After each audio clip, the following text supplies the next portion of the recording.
Hello everyone, welcome to Internet Learning. Hope you all are doing well. So today we are going to discuss the topic soil as a resource of class 10 geography chapter number 1. So last video में हमने discuss किया था land degradation के बारे में कि कौन-कौन से ऐसे वजहें हैं जिसकी वजह से हमारे देश में लैंड डिग्रेडेशन हो रहा है। तो हमने बात की थी कि जो ओवर ग्रेजिंग है उसकी वजह से बहुत ज़्यादा डिफॉरेस्टेशन है, उसकी वजह से बहुत ज़्यादा लैंड डिग्रेडेशन हो रहा है। इसके अलावा माइनिंग एक्टिविटीज हो गई। तो ये सारी चीजें कुछ ऐसी हैं जिनकी वजह से बहुत ज्यादा बड़े लेवल पे हमारे देश में लैंड डिग्रेडेशन हो रहा है। फिर हमने बात की थी कि भाई कैसे इनको हम कंजर्व कर सकते हैं। अब हम बात करेंगे सॉइल एज अ रिसोर्स की। अभी तक हमने एक बहुत बड़ा जो रिसोर्स है हमारा लैंड उसको कवर कर लिया है कंप्लीटली। अब हम दूसरे रिसोर्स की बात करेंगे जो कि है सॉइल, और ये भी बहुत ज्यादा इंपॉर्टेंट है हमारे लिए। अब लैंड एंड सॉइल दोनों के दोनों जो है वो जुड़े हुए हैं, रिलेटेड हैं। देखो, सॉइल जो है ना वो लैंड का ही हिस्सा है। अब लैंड क्या है? लैंड जो है वो अर्थ सरफेस का पार्ट है, मतलब अर्थ का पार्ट है। ठीक है, मान लो ये हमारी अर्थ है, फॉर एग्जाम्पल ये हमारी अर्थ है। ठीक है, अब अर्थ में भी आपको पता होगा कि भाई कोर होती है, मेंटल होती है, क्रस्ट होती है। तो ये क्या है? ये अर्थ का पार्ट है और सबसे ऊपर वाला लेयर क्या है? क्रस्ट है।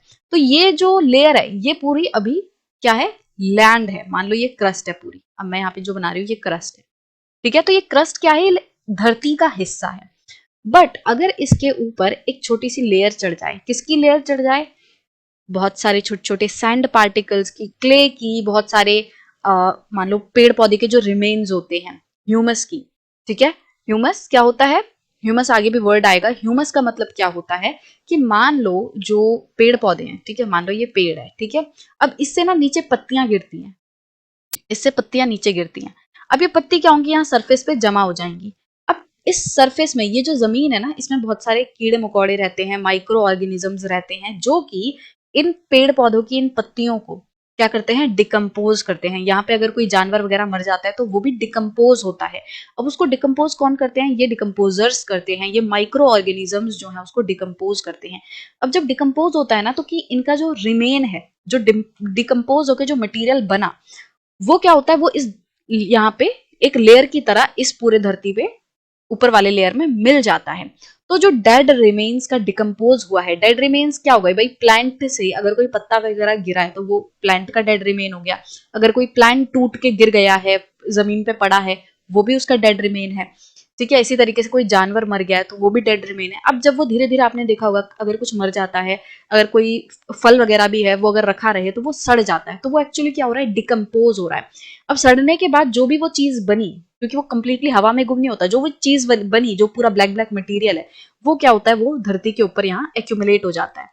अब यही है वो जो dead material, dead and decaying material है, उसी को हम क्या कहते हैं? ह्यूमस कहते हैं। तो अब यहाँ पर जो सैंड है, जो रेत है, क्ले है, और उसके साथ साथ जो ह्यूमस है, ये सारी चीजें जब यहाँ पे लेयर बना रही हैं, ठीक है, इस अर्थ क्रस्ट के ऊपर जब यहाँ पे पूरा ऐसे लेयर बना रही हैं, तो इसको हम क्या कहेंगे? ये है सॉइल। मतलब कि जो लैंड है वो क्या होता है? वो धरती का हिस्सा है, बट उस धरती के ऊपर हमें ये जो लेयर दिखता है इन सारी चीजों का, इसी को हम क्या कहते हैं? सॉइल। और सॉइल में ही हमारी फसल वगैरह सब उगती है। तो लैंड एंड जो सॉइल है वो दोनों एक ही चीज नहीं है, बल्कि वो जुड़े हुए हैं। और जो सॉइल है उसी को हम लैंड का हिस्सा कहते हैं, कि हम ये पूरे हिस्से को लैंड कह रहे हैं, और इसके ऊपर ये जो टॉप लेयर है, ठीक है, ये वाला जो टॉप लेयर है जिसमें हमारी ह्यूमस है और सैंड है, सिल्ट है, क्ले है, ये सारी चीजों से ये जो ऊपर वाला लेयर बना हुआ है वो हो गया सॉइल। ठीक है, तो अब हमें देखना है कि ये जो सॉइल है वो किस तरीके से हमारे लिए बहुत इंपॉर्टेंट है और कैसे हम उसे रिसोर्स कह रहे हैं, क्या उसकी इंपॉर्टेंस है। सो soil is the most important renewable natural resource. तो सॉइल जो है वो सबसे ज्यादा इंपॉर्टेंट रिन्यूएबल नेचुरल रिसोर्स है। मतलब कि सॉइल जो है वो रिन्यू हो सकता है, वो वापस से बन सकता है। अगर एक बार खत्म हो गया तो वो बन जाएगा वापस से। It is a medium of plant growth and supports different types of living organisms on the earth. अब जैसा अभी मैंने आपको बताया कि हमारी जो फसल वगैरह है वो किस में उगती हैं? सॉइल में उगती हैं। मतलब कि जो प्लांट ग्रोथ है, जो पेड़ पौधे हैं, वो सॉइल में उगते हैं। तो सॉइल जो है वो क्या मदद कर रही है? प्लांट को ग्रो कराने में, और बहुत सारे लिविंग ऑर्गेनिजम्स को भी सपोर्ट करती है। बहुत सारे छोटे छोटे माइक्रो ऑर्गेनिजम्स, कीड़े मकोड़े, रोडेंट्स वगैरह, वो कहाँ रहते हैं? वो जमीन में रहते हैं, सॉइल वाले लेयर में रहते हैं। जैसे स्नेल्स वगैरह हो गए, वो क्या रहते हैं? वो सॉइल में ही तो रहते हैं, ऊपर की जो मिट्टी रहती है उसी में तो रहते हैं। तो बहुत सारे जो लिविंग ऑर्गेनिजम्स हैं उनको भी सॉइल सपोर्ट करती है। The soil is a living system. अब सॉइल को हम क्या कह सकते हैं, लिविंग सिस्टम कह सकते हैं। अब पता है आपको कि जो सॉइल है वो भी एक तरीके से सांस लेती है, ब्रीद करती है, वो भी एक तरीके से पानी जो है अपने अंदर एब्जॉर्ब करती है। कंटिन्यूअसली सॉइल में से एयर जो है वो मूव करती रहती है, इन आउट होती रहती है। और साथ साथ क्या हो रहा है, सॉइल पेड़ पौधों को सपोर्ट कर रही है, जो कि अपने आप में एक लिविंग सिस्टम है। पेड़ पौधे जो हैं वो भी लिविंग बीइंग है। और इसके साथ साथ जो कीड़े मकोड़े हैं वो भी लिविंग क्रिएचर्स हैं। तो एक तरीके से हम क्या कह सकते हैं, सॉइल एक लिविंग सिस्टम है, जीता जागता सिस्टम है। It takes millions of years to form soil up to a few centimetre in depth. अब कुछ सेंटीमीटर बनने में ही, सॉइल के कुछ सेंटीमीटर बनने में ही क्या लग जाते हैं, मिलियंस ऑफ ईयर्स लग जाते हैं, लाखों साल लग जाते हैं। Relief, parent rock or bedrock, climate, vegetation and other forms of life and time are important factors in the formation of soil। तो कौन कौन सी ऐसी चीजें हैं जो कि सॉइल को बनाने में रोल प्ले करती हैं, जिनसे सॉइल फॉर्मेशन अफेक्ट होता है। तो सबसे पहले है रिलीफ। रिलीफ क्या है कि भाई जो जमीन है वो उसका एक तरीके से, अब उसकी बनावट क्या है, कितनी वो ऊपर नीचे है। तो रिलीफ फीचर्स जैसे कि क्या क्या आ जाएगा इसमें, कहीं पे हमारी जो जमीन है वो बहुत ऊंची है जिसे हम पहाड़ कहते हैं, कहीं पे हमारी जमीन जो है समतल है जिसे हम प्लेन कहते हैं, कहीं पे हमारी जमीन ऐसे है जिसे हम प्लेट्यू कहते हैं। तो ये सारी चीजें क्या हैं, ये रिलीफ फीचर के पार्ट हैं। तो ये जो रिलीफ फीचर है भाई, कहीं पे पहाड़ है, कहीं पे समतल है, कहीं पे प्लेट्यू है, ये सारी चीजें जो है वो सॉइल को बहुत ज्यादा अफेक्ट करती हैं। अब जैसे मान लो पहाड़ है, अब पहाड़ पे सॉइल कैसी होगी, अब पहाड़ देखो यहाँ पे ऐसे ढलान है, इसका मतलब कि यहाँ पे सॉइल जो है वो जल्दी से, अगर यहाँ पे कुछ फॉर्म होगा, अगर कोई चीज यहाँ पे बनेगी तो वो जल्दी से नीचे ढकेल जाएगी, वो नीचे लुढ़क के आ जाएगी। इसका मतलब कि पहाड़ों पे सॉइल जो है वो बहुत ज्यादा नहीं बन पाती है अगर हम कहीं ऊंचे जो पहाड़ है, मतलब अगर मान लो पहाड़ की ऊंचाई ये है तो यहाँ पे आप देखोगे यहाँ पे जो सॉइल है वो ज्यादा नहीं होगी, यहाँ से खिसक खिसक के जो सॉइल है वो नीचे आ जाएगी, और ये जो नीचे वाला लेयर है यहाँ पे आपको सॉइल का लेयर बहुत ज्यादा देखने मिलेगा। तो यहाँ पे हमें क्या पता चल रहा है कि भाई यहाँ की जो जमीन है इस पे सॉइल बहुत ज्यादा नहीं होगी। वही मान लो प्लेट्यूज हैं। अब प्लेट्यूज, तो प्लेट्यू कैसे होते हैं, इस तरीके के होते हैं। अब प्लेट्यू जो है नॉर्मली अगर हम बात करें ज्यादातर कैसे बने हैं, या तो मैग्मा की वजह से बने हैं। मान लो यहाँ पे फॉल्ट्स वगैरह हैं, ये अर्थ क्रस्ट है, ये अर्थ क्रस्ट है। अब इसमें ना यहाँ पे ऐसे क्रैक्स आ रखे हैं। अब ये क्रैक्स क्या करेंगे, इनमें से जो मैग्मा है वो निकल निकल के ऊपर जाएगा। ये क्रस्ट है इस तरीके से अर्थ की। अब जब ये मैग्मा निकल निकल के ऊपर जाएगा तो वो यहाँ पे ऐसे जमा होने लगेगा और यहाँ पे प्लेट्यू बनने लगेंगे। या फिर जो टेक्टोनिक प्लेट्स है उनकी मूवमेंट से भी होता है। अब हम मैग्मा का एग्जाम्पल लेके चल रहे हैं कि मान लो जो वॉल्केनिक इरप्शंस हैं, जो लावा जमा हुआ है या जो मैग्मा है। देखो मैग्मा क्या होता है, जब जब तक ये जमीन के अंदर रहता है वो मोल्टन मैग्मा, तब तक मतलब उसे हम मैग्मा कहेंगे, और जैसे ही सेम मैग्मा बाहर आ जाएगा उसको हम लावा कहते हैं। तो लगभग सेम ही चीज है, बस जमीन के अंदर उसको मैग्मा कहते हैं। जो पूरा अर्थ का मटेरियल जो पिघला हुआ होता है, बहुत ज्यादा हाई टेम्परेचर पे होता है, तो उसको हम मैग्मा कहेंगे। और जैसे ही वो अर्थ सरफेस के बाहर आ जाएगा वो लावा हो गया। अब ये जो डिपोजिशन है लावा का, जो वॉल्केनिक इरप्शन हुआ है, वो मान लो इस शेप में इस तरीके से यहाँ पे जमा हो गया, डिपोजिट हो गया, और इसको हमने क्या बोला कि ये एक प्लेट्यू है। अब प्लेट्यू किससे बना, यहाँ पे आप देखोगे तो ये वॉल्केनिक इरप्शन से बना। यहाँ पे क्या है, बहुत सारी वॉल्केनिक एक्टिविटी हुई, उसकी वजह से ये पूरा प्लेट्यू बना। अब जब धीरे धीरे करके इसका वेयर एंड टियर होगा, धीरे धीरे करके जमीन के टुकड़े टूटेंगे, और जब ये सॉइल बनेगी तो यहाँ पे किस तरीके की सॉइल बनेगी, वो होगी ब्लैक सॉइल। ठीक है, तो रिलीफ फीचर किस तरीके से अफेक्ट किया, आई होप कि आपको समझ आ रहा होगा कि यहाँ पे जो रिलीफ फीचर है वो है प्लेट्यू। और प्लेट्यू किस चीज से बना वो भी मैटर कर रहा है। मतलब कि जो पेरेंट रॉक एंड यहाँ पे बेड रॉक लिखा है ना, वो भी आपको इससे समझ आएगा कि यहाँ पे क्या लिखा है, रिलीफ, पेरेंट रॉक और बेड रॉक। ये जो है ये सॉइल को फॉर्म कराने में हेल्प करते हैं, या इनसे सॉइल अफेक्ट होती है। अब यहाँ पे हमने प्लेट्यू का एग्जांपल लेके क्या समझने की कोशिश की, दो चीजें समझने की कोशिश की। भाई रिलीफ फीचर है, अब यहाँ पे क्या होगा कि इतनी जल्दी पहाड़ों की तरह सॉइल जो है वो बहेगी नहीं नीचे। जैसे हमने पहाड़ में देखा, पहाड़ में ऐसे क्या है, ढलान है, तो जो सॉइल है वो नीचे नीचे आती जाएगी। बट प्लेट्यू में ऐसा नहीं होगा, प्लेट्यू में यहाँ पे लेयर बनेगा। राइट, अब कैसा बनेगा, किस चीज का वो लेयर होगा, किस तरीके की सॉइल होगी, वो किस पे डिपेंड कर रहा है कि भाई ये जो प्लेट्यू है वो बना किस चीज से है। ये मोल्टन मैग्मा से बना है, ये लावा से बना है। और यहाँ पे क्या होगा, हमें एक तरीके से कैसी सॉइल देखने मिलेगी, ब्लैक सॉइल देखने मिलेगी। तो आई होप कि अभी जो पहले दो पॉइंट है रिलीफ फीचर का और पेरेंट रॉक का, ये आपको समझ आ गया होगा कि किस तरीके से ये दो चीजें सॉइल फॉर्मेशन को अफेक्ट करती हैं। अब इसके बाद है क्लाइमेट। अब क्लाइमेट भी बहुत ज्यादा असर करता है। अब जैसे कोई जगह है जहां पे बहुत ज्यादा हॉट क्लाइमेट है, बहुत ज्यादा गर्मी होती है।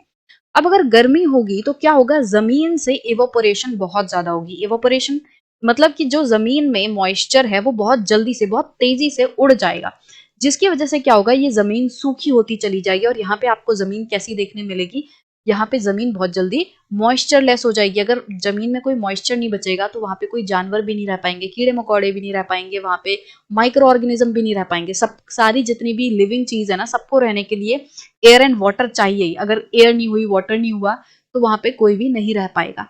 तो अगर इस जमीन से, इस धरती से मॉइस्चर उड़ता चला गया, जो ऊपर सॉइल थी, मान लो पहले ये बहुत अच्छी सॉइल थी, पूरी हरी भरी थी, मतलब कि यहाँ पे मॉइस्चर था अच्छा खासा, प्रॉपर सॉइल थी, बट क्या हुआ, बहुत ज्यादा टेम्परेचर होने के कारण ओवर द इयर्स क्या हुआ, यहाँ से जो मॉइस्चर है वो उड़ने लग गया हवा में, ठीक है, एवोपोरेट होने लग गया। उसकी वजह से क्या हुआ, ये जो पूरी सॉइल है उसने अपना सारा मॉइस्चर गवा दिया। और क्या हुआ, जब इसमें मॉइस्चर गवाया, उसकी वजह से ये पूरी रूखी सूखी हो गई। यहाँ पे अब कोई कीड़े मकोड़े नहीं रहते, कोई भी पेड़ पौधा नहीं उग पाएगा, और ये जमीन क्या हो गई, बंजर जमीन हो गई।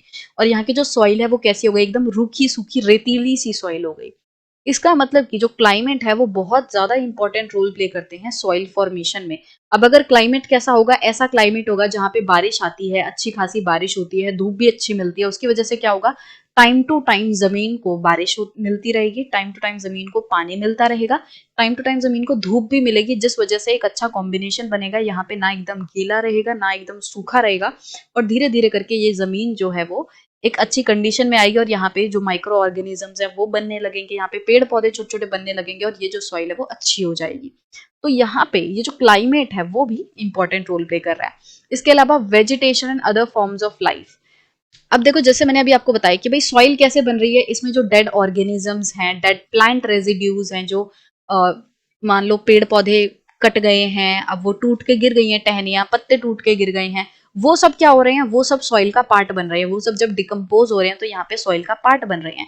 तो इसका मतलब कि किस तरीके का पेड़ है, किस तरीके का पौधा है, किस तरीके के जानवर वहां पे रहते हैं, वो सब भी अफेक्ट करेंगे यहाँ पे सॉइल कैसी होगी।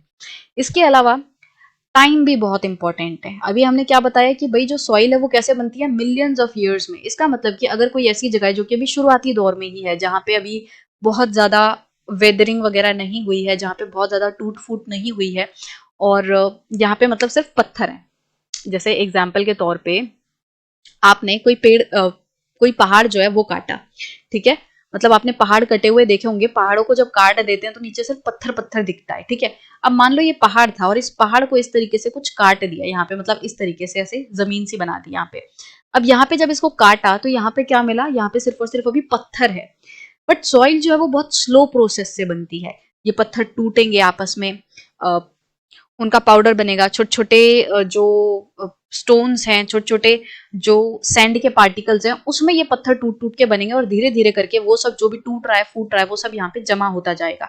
जब यहाँ पे वो सारा टूट फूट जमा हो रहा है, जब वो पत्थर जो एकदम पाउडर्ड फॉर्म में बन गए हैं, जब वो यहाँ पे जमा होंगे, फिर ऊपर से बारिश होगी तो उसको यहाँ पे मॉइस्चर मिलेगा, उसको मॉइस्चर मिलेगा तो उसमें कीड़े मकोड़े आएंगे, फिर उस धीरे धीरे करके यहाँ पे पेड़ पौधे बनेंगे। तो इस तरीके से पूरी सॉइल बनती है। बट ये जो मैंने पूरा प्रोसेस बताया आपको कि भाई पत्थर टूट फूट रहे हैं, और वो जो टूटा फूटा है, जो भी वेदर्ड मटेरियल है, वेदरिंग मतलब एक तरीके से जो हमारे पत्थर वगैरह हैं, जब वो टूटते हैं, छोटे छोटे फ्रेगमेंट्स में टूट जाते हैं, है ना, तो स्मॉल पार्ट्स में जब वो टूटते हैं तो उसको वेदरिंग कहते हैं। तो जब वेदरिंग वगैरह का जो पूरा प्रोसेस हो रहा है, ये ऐसा नहीं है कि 1 और 2 दिन में हो जाएगा, इसको बहुत ज्यादा टाइम लगेगा। तो मान लो अगर ये शुरुआती फेज में ही है, बहुत इनिशियल टाइम है, तो यहाँ पे आपको बहुत अच्छी सॉइल देखने नहीं मिलेगी। वहीं इसको जब बहुत टाइम हो चुका है तो उसके बाद क्या होगा, आपको देखने मिलेगा कि भाई यहाँ पे एक अच्छा मोटा लेयर जो है सॉइल का बन चुका है। तो टाइम भी एक इंपॉर्टेंट रोल प्ले करता है सॉइल फॉर्मेशन में। Now, various forces of nature such as change in temperature, action of running water, wind and glaciers, activities of decomposers, etc. contribute to the soil formation. तो अभी तक हमने क्या क्या चीजें पढ़ी जो सॉइल फॉर्मेशन में कंट्रीब्यूट करती हैं। हमने रिलीफ फीचर पढ़े, हमने पेरेंट एंड बेडरॉक किस तरीके से कंट्रीब्यूट करती है वो पढ़ा, हमने वेजिटेशन पढ़ा कि भाई पेड़ पौधे जो हैं वो भी सॉइल फॉर्मेशन में अफेक्ट करते हैं, फॉर्म्स ऑफ लाइफ मतलब कैसे जानवर रह रहे हैं, कैसे कीड़े मकोड़े रह रहे हैं, वो भी अफेक्ट करते हैं सॉइल फॉर्मेशन में, और टाइम भी एक इंपॉर्टेंट फैक्टर है। अब इसके अलावा और भी बहुत सारी चीजें हैं, जैसे change in temperature. Change in temperature कैसे सॉइल फॉर्मेशन में कंट्रीब्यूट करता है, मतलब अब ये सारी चीजें ऐसी हैं जो कि एक्चुअली सॉइल को बना रही हैं, मतलब सॉइल बनेगी कैसे, वो प्रोसेस है। ये सारी चीजें जो अभी हम डिस्कस करेंगे। अभी तक हमने ये जो डिस्कस किया वो क्या था कि सॉइल बनेगी, बट कैसी बनेगी, किस तरीके की सॉइल होगी वो ये सारे चीज डिसाइड करते हैं। बट सॉइल बनेगी कैसे, मतलब प्रोसेस जो है, प्रोसेस है ये सारी चीजें जो अभी हम डिस्कस करेंगे, ठीक है। और अगर हम क्वालिटी की बात करें कि भाई किस तरीके की होने वाली है, वो सारे फैक्टर्स हैं ये। वैसे तो सारे ही क्या है, फैक्टर्स कंट्रीब्यूटिंग सॉइल फॉर्मेशन, है ना, कि भाई सॉइल कैसे फॉर्म होगी या कैसी सॉइल होगी, उसमें ये सारे फैक्टर्स जो है इंक्लूडेड है। बट अगर हम इसको तोड़ के देखें तो जो हमने पहले ये सारे डिस्कस किए, relief feature, parent rock, bed rock, ये डिसाइड करेंगे एक्चुअली सॉइल की क्वालिटी कैसी होगी, किस तरीके की सॉइल होगी, क्या उसके फीचर्स रहेंगे। जैसे आप अभी टाइप्स ऑफ सॉइल पढ़ोगे कि भाई एलुवियल सॉइल होती है, एरिड सॉइल होती है, रेड एंड येलो सॉइल होती है, तो ये सॉइल कैसे बनेगी, है ना, ये जो अलग अलग टाइप्स ऑफ सॉइल है वो किस पे डिपेंड करेगा, वो इन सभी फीचर्स पे डिपेंड करेगा। बट सॉइल फॉर्मेशन का प्रोसेस क्या है, वो जो सॉइल फॉर्म हो रही है, चाहे किसी भी तरीके की हो रही है, चाहे वो रेड सॉइल है, चाहे वो एलुवियल सॉइल है, ये जो भी तरीके की सॉइल है एक्चुअली वो बन कैसे रही है, प्रोसेस किस तरीके का है। तो जो प्रोसेस है उसमें कौन कौन सी चीजें कंट्रीब्यूट करती हैं, temperature, action of running water, wind and glaciers, activities of decomposers, ये सारी चीजें एक तरीके से सॉइल को फॉर्म करने में कंट्रीब्यूट कर रही हैं, ठीक है। अब जैसे टेम्परेचर क्या करता है, मैंने आपको बताया था अभी जस्ट कि सॉइल कैसे हो रही है, वेदरिंग से बनती है। मतलब कि जो हमारे रॉक्स वगैरह हैं जब वो टूटते हैं, जब वो छोटे छोटे पार्टिकल्स में टूटते हैं, उसे हम वेदरिंग कहते हैं। और वेदरिंग जो है वो एक तरीके से सबसे पहला स्टेप है सॉइल बनने का। तो ये जो वेदरिंग हो रही है, ये जो रॉक टूट रही है, वो कैसे कैसे टूट सकती है, देखो। अब आपने देखा होगा कि जैसे मान लो कोई लकड़ी वगैरह है, उसको अगर आप बहुत ज्यादा एक्सट्रीम कंडीशंस में रखते हो, अगर उसको आप बाहर रखते हो जहां पे बहुत ज्यादा धूप भी आ रही है, बहुत ज्यादा बारिश भी हद से ज्यादा हो रही है ना, और जहां पे एक्सट्रीम वेदर कंडीशन, उसमें क्या होगा, आप देखना कि लकड़ी में ना क्रैक्स आने लगेंगे।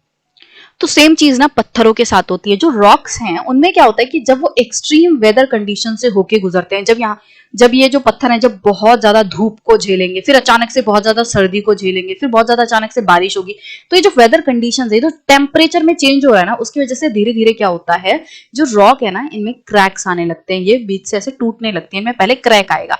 क्रैक आने के बाद क्या होगा, ये ऐसे टुकड़ों में बट जाएगी, है ना, फिर ये और छोटे छोटे टुकड़ों में बटेगी, फिर ये आपस में एक दूसरे से टकराएंगे भी, जब ये छोटे छोटे टुकड़े हो गए तो ये आपस में भी हिलेंगे डुलेंगे टकराएंगे, है ना। उसकी वजह से क्या होगा, ये एकदम छोटे छोटे पार्टिकल्स में, एकदम छोटे छोटे इस तरीके से पार्टिकल्स में ये टूटने लगेंगे। क्या हो गया, टेम्परेचर की वजह से ये जो टूट रहा है वो किस लिए टूटा, टेम्परेचर की वजह से। तो टेम्परेचर क्या कर रहा है, सॉइल को फॉर्मेशन में हेल्प कर रहा है, ठीक है। फिर actions of running water, actions of running water में देखो, आप मान लो जैसे ये आपका पहाड़ था, इस तरीके से कुछ ढलान सी थी, यहाँ पे रॉक्स थी बहुत सारी। अब टेम्परेचर की वजह से ये रॉक्स टूटी और ये छोटे छोटे ऐसे पार्टिकल्स में यहाँ पे बनने लगी। अब मान लो यहाँ पे बारिश हुई, ठीक है। अब बारिश होगी तो ये क्या करेगी, इसको बह के यहाँ से कुछ जो पार्टिकल्स है वो तो यहीं रह जाएंगे, जम जाएंगे, बट कुछ जो पार्टिकल्स है वो आगे बह जाएंगे। तो ये जो रनिंग वाटर है ये क्या कर रहा है, वो यहाँ से सॉइल पार्टिकल्स को, यहाँ से वो टूटी फूटी हुई जो रॉक की पार्टिकल्स हैं उनको वो यहां से ले जाके कहां डिपॉजिट कर रहा है, यहाँ पे रनिंग वाटर कैसे कर रहा है, ये डिपॉजिट कर रहा है। इसके साथ साथ आपने देखा होगा कि जो नदी वगैरह होती है ना, उनके आसपास बहुत सारे लोग जो हैं वो क्या करते हैं, वो रेत लेने के लिए आते हैं, है ना, बड़े बड़े ट्रक्स खड़े रहते हैं और वो क्या करते हैं, वो नदी के आसपास से रेत लेके जाते हैं। तो वो रेत क्या है, जो आपको रेत दिख रहा है ना, वो एक्चुअली यही छोटे छोटे पार्टिकल्स है। रेत कैसे बनता है, रेत ना ये जो पत्थर होते हैं नदी में, आपने बहुत बड़े बड़े ऐसे पत्थर वगैरह देखे होंगे, वो जो पत्थर है जब वो आपस में टकराते हैं, छोटे छोटे पार्टिकल्स में टूटते हैं, तो पत्थरों का पाउडर आप कह सकते हो एक तरीके से। जो पत्थर है ना वो छोटे छोटे टुकड़ों में टूट के वो रेत बनती है। जो नदी के आसपास आपको रेत दिखती है ना, वो पत्थरों से ही बनी होती है। तो नदी क्या करती है, एक तरीका तो हमने देखा, ये वाला देखा कि भाई बारिश वगैरह आई और बारिश का जो पानी है, बारिश का जो बहता हुआ पानी है, वो एक तरीके से एक जगह के पार्टिकल्स को दूसरे जगह पे ले जाके डंप कर देगा। दूसरा एक जो तरीका होता है वो आपको बहुत ज्यादा आसानी से देखने मिलेगा, जो कि है नदी वाला। अब नदी में तो आपने देखे होंगे रेत वगैरह होती है, तो नदी क्या है, नदी में होता है रनिंग वाटर, बहता हुआ पानी है नदी में। तो बहते हुए पानी की वजह से क्या होता है कि जैसे यहाँ पे नदी में बहुत सारे पत्थर वगैरह होते हैं, तो जब नदी शुरू ही होती है, जब पहाड़ों से वो निकलती है, यहाँ पे जैसे पहाड़ों से नदी निकल रही है, ये नदी है, ठीक है। अब यहाँ पे आपको ना बहुत ज्यादा पत्थर वगैरह देखने मिलेंगे, शुरुआत में, नदी की शुरुआत में बहुत सारे पत्थर होते हैं। अभी जो पत्थर हैं और यहाँ पे नीचे आपको बेड रॉक में, मतलब एक तरीके से ये जो रिवर बेड है, यहाँ पे भी आपको पत्थर देखने मिलेंगे, जो नदी का तला है वहां पे पत्थर वगैरह होते हैं। अब ये क्या हो रहा है, बहता हुआ पानी इन पत्थरों को आपस में रगड़वा रहा है, और बहता हुआ पानी एक तरीके से इनको टूटने पे मजबूर कर रहा है। तो बहते हुए पानी की वजह से ये सारे जो पत्थर हैं आपस में टकराएंगे, इनके ऊपर प्रेशर लगेगा पानी की वजह से, और जब लगातार प्रेशर लगता जाएगा तो ये पत्थर टूटते जाएंगे, और टूटते टूटते एकदम छोटे छोटे पार्टिकल्स में बिखर जाएंगे, और वही छोटे पार्टिकल्स क्या बनेंगे, रेत बनेंगे। ठीक है, तो इस तरीके से जो रनिंग वाटर है वो जो सॉइल है उसको बनाने में मदद करता है। अब देखो मैं यहाँ पे कह रही हूँ कि रेत बना, अब रेत से ही सॉइल बनेगी। जब ये रेत आगे जाके कहीं पे इकट्ठा होगा, धीरे धीरे करके वो जमा होगा, उसमें थोड़े थोड़े वहां पे कीड़े मकोड़े आने लगेंगे, वहां पे जो पेड़ पौधे हैं जब वो सब वहां पे बनने लगेंगे, तो धीरे धीरे करके वो चीज क्या बन जाएगी, सॉइल बन जाएगी। कि यहाँ पे कीड़े मकोड़े आए, यहाँ पे डेड ऑर्गेनिजम्स इकट्ठा होने लग गए, जो डेड ऑर्गेनिजम्स है उनका लेयर बनने लग गया, तो धीरे धीरे करके ये जो रेत है वो सॉइल में तब्दील हो जाएगा। और ये बहुत मतलब स्लो प्रोसेस है, ये जितना तेज हमें लग रहा है उतना तेज है नहीं, ये बहुत स्लो प्रोसेस है, राइट। इसके अलावा एक्टिविटीज ऑफ डिकम्पोजर्स, अब इसके बारे में तो हम डिस्कस कर ही चुके हैं कि किस तरीके से जो माइक्रो ऑर्गेनिजम्स है वो क्या करते हैं, वो डेड प्लांट्स एंड एनिमल्स को डिकम्पोज करते हैं। ठीक है, उनको एक तरीके से सड़ाते हैं, गलाते हैं, उनको वापस से धरती में मिलाने का काम करते हैं डिकम्पोजर्स। तो ये सब की वजह से क्या हो रहा है, सॉइल बन रही है। Chemical and organic changes which take place in the soil are equally important. अब सॉइल में ना बहुत सारे केमिकल एंड ऑर्गेनिक चेंजेस होते हैं।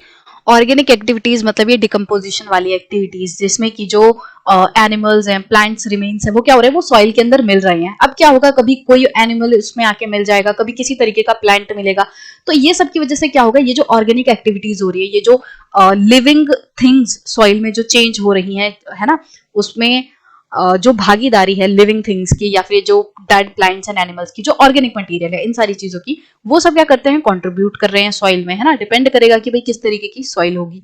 इसके अलावा जो केमिकल चेंजेस होते हैं, अब सॉइल जो है वो खुद बहुत सारे केमिकल्स से बनी होती है। आप समझ सकते हो कि जो केमिकल्स की अगर हम बात करें तो सॉइल में हमें अलग अलग तरीके के केमिकल्स मिलते हैं, जैसे नाइट्रोजन हो गया, फॉस्फोरस हो गया, है ना। तो ये सारी चीजें क्या हैं, ये केमिकल कंपोजिशन कर रही हैं सॉइल का। तो अगर इनमें भी ऊपर नीचे होगा, इनमें ये जो केमिकल वाली चीजें हैं जो सॉइल में हमें मिल रही हैं, अगर इनमें भी कोई चीज ऊपर नीचे होगी तो सॉइल एक तरीके से चेंज होगी।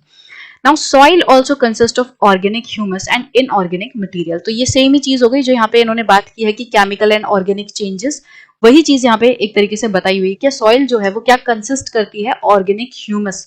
ऑर्गेनिक मतलब कि जो डेड प्लांट्स एंड एनिमल्स है, जो लिविंग चीजें हैं, है ना, वो सारी चीजें क्या होंगी, ऑर्गेनिक। अब ह्यूमस मतलब क्या, अब ये तो मैं बहुत बार डिस्कस कर चुकी हूँ कि जो प्लांट एंड एनिमल्स का जो डेड रिमेन है, जो कि मिट्टी में मिलता है ना, उसको हम कहते हैं ह्यूमस। अब अगर इस ह्यूमस की क्वांटिटी में चेंज होगा, इसकी क्वालिटी में चेंज होगा, तो सॉइल में चेंजेस आएगा। इसी की यहाँ पे ऊपर बात की गई है कि ये जो ऑर्गेनिक चेंजेस हैं, ठीक है, इसमें अगर चेंज होगा तो सॉइल में चेंज आएगा। इनऑर्गेनिक मटेरियल अभी बताई दिया आपको कि जो केमिकल्स वगैरह हैं और बहुत सारे मिनरल्स, मेटल्स, ये सारी चीजें हमें सॉइल में मिलती हैं, और अगर इनमें चेंज होगा तो सॉइल अफेक्ट होगी। On the basis of the factors responsible for soil formation, color, thickness, texture, age, chemical and physical properties, the soils of India are classified in different types. अब ये जितनी भी चीजों की यहाँ पे बात की गई, भाई factors responsible for soil formation, कि मतलब कौन कौन से फैक्टर्स जो हैं सॉइल फॉर्मेशन के लिए रिस्पॉन्सिबल है। इसके अलावा सॉइल का क्या कलर है, क्या उसकी थिकनेस है, क्या उसका टेक्सचर है, क्या उसकी एज है, कितनी पुरानी है वो सॉइल, कितनी नई है वो सॉइल, और इसके अलावा क्या उसकी केमिकल एंड फिजिकल प्रॉपर्टीज हैं। केमिकल मतलब कि भाई किन किन केमिकल से बनी हुई है, फिजिकल मतलब कैसी दिखती है, किस तरीके की है। तो ये सारी चीजों के बेसिस पर हमने इंडिया में जो पाने वाली सॉइल है उनको अलग अलग तरीके की कैटेगरीज में डिफाइन किया है, उसको क्लासिफाई किया है, बांटा हुआ है। तो अब ये जो क्लासिफिकेशन ऑफ सॉइल है, या यूं कहें जो टाइप्स ऑफ सॉइल है, इसको हम नेक्स्ट वीडियो से शुरू करेंगे और एक एक तरीके की जो सॉइल है उसको डिस्कस करेंगे, और इंडिया में ये कहाँ पाई जाती हैं, किस तरीके से ये बनती हैं, इसको डिटेल में पढ़ेंगे। और इससे आपको ये जो क्लियर हो जाएगा, ये जितने भी हमने यहाँ पे बात की ना कि क्या क्या चीजें हैं जो कि फॉर्मेशन में कंट्रीब्यूट करती हैं, वो आपको फैक्टर्स और ज्यादा क्लियर हो जाएंगे जब हम इन सॉइल्स को डिस्कस करेंगे कि भाई एक एक सॉइल कैसे बनी। उससे आपको समझ आएगा कि ये जो हमने फैक्टर्स डिस्कस किए, रनिंग वाटर हो गया, हमने बेड रॉक की बात की, हमने टेम्परेचर की बात की, तो ये सारी चीजें किस तरीके से अलग अलग तरीके की सॉइल्स को बनाती हैं।